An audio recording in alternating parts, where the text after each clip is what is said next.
Thank you for being with us here on this Friday as we complete another work week. And I trust the Lord's blessing has been on you this week. I'd like to look at Revelation chapter 1.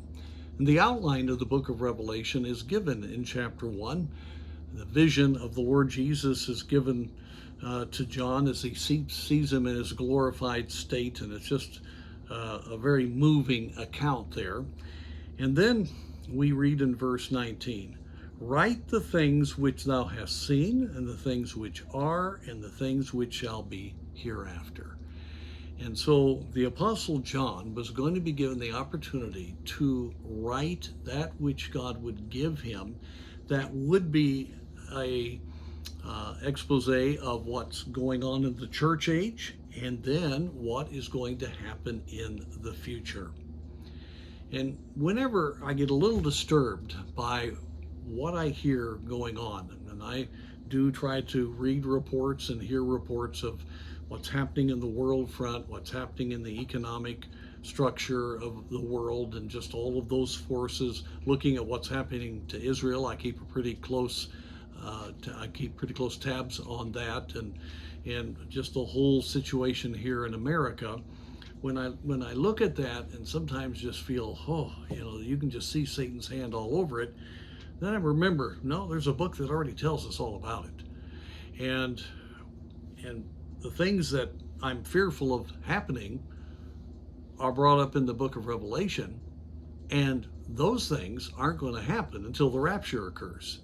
And so though we can see the foundation being laid, we can see the building blocks coming together for the events that will occur after the rapture of the church, the actual events of the tribulation will not occur until we are called out. And so, of all people, we ought not be thrown deeply in our lives. We should be very encouraged. The Bible is so accurate, it's unbelievable from a human standpoint.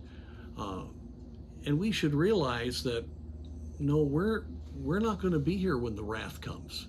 We're not going to be here when God's judgment comes upon this world. We're not going to be here when the Antichrist gains power. He will not make the covenant with Israel until the tribulation begins. We will be called out. God has not put it into his plans that we'll be in that kind of situation. And so, as we look at the things that are interesting, the things that are maybe pretty sobering, we need to realize, well, this is just a comforting reality that everything is lining up.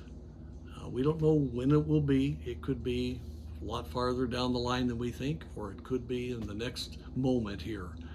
But we need to realize that we know the truth, we know the future, and we see it lining up, so we ought to get busy to do what God has called us to do. Turn the sober reality into a serious burden to go forward for the Lord.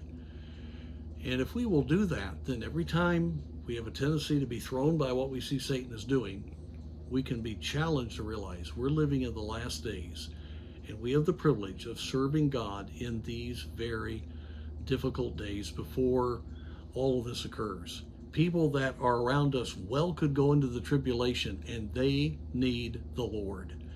And we need to let that be a motivation and a challenge. And frankly, it'll be an encouragement to us because we know the future. We know what's going to come hereafter. We have it written down. So may God give us that deep confidence in him and the joy of serving him during this day.